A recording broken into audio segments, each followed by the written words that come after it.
Farmers are facing huge challenges, not just in my riding, but all across the country. I would love it if members of this government would come and sit down in my community and hear what the farmers have to say. These are hard-working people, hard-working families who are suffering as a result of a lack of access to markets for soy and canola. They're suffering as a result of a carbon tax to dry their corn and dry their wheat. This was a very wet year in Ontario, and if you wanted to get your corn to be processed, you had to dry it. And the carbon tax that's being charged to farmers to dry their corn and grain is highway robbery. They can't afford it, they're struggling, and they don't even merit a mention in the throne speech. You know, the U.S. government is stepping up for their soy and canola farmers. They've got a $28 billion market facilitation program. I asked the minister about this back in November, and I got, oh, we're going to talk, we're going to meet, we're going to do this, we're going to do that. Well, now we're at the end of January, and there has still been no substantive action taken on this. In Ontario, we lost processing capacity for the beef industry.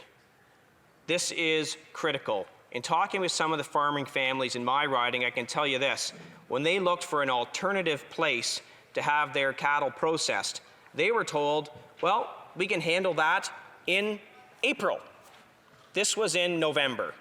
So that family has to pay to feed their cattle for the next 5 months at cost, and those cattle are going to be oversized, and they're going to have to pay more in penalties to have that cattle processed.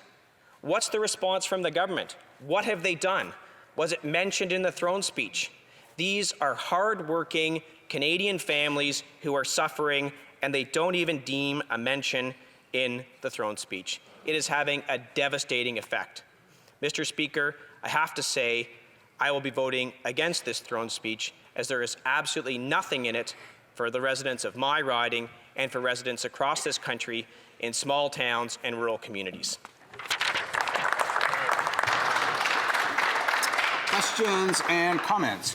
Speaker, the member said there was nothing in the throne speech about agriculture, but the throne speech and the election platform includes a commitment to create a Canadian water agency.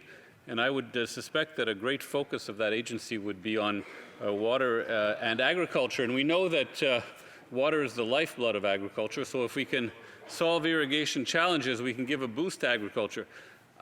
Does the member not agree that this is one element of a strategy for addressing agricultural concerns? Honourable member for Dufferin-Caledon. Well, Mr. Speaker, a broken clock is right twice a day, and coming up with one program that might address one small thing actually doesn't address any of the needs of the farming community in my riding and ridings all across this country. Nothing on soy and canola, nothing to help farmers in the beef industry in Ontario. These are the critical things that are going on in my riding right now. Well, that might be a great program. That and $1.50 will get the farmers in my riding a double-double and nothing else.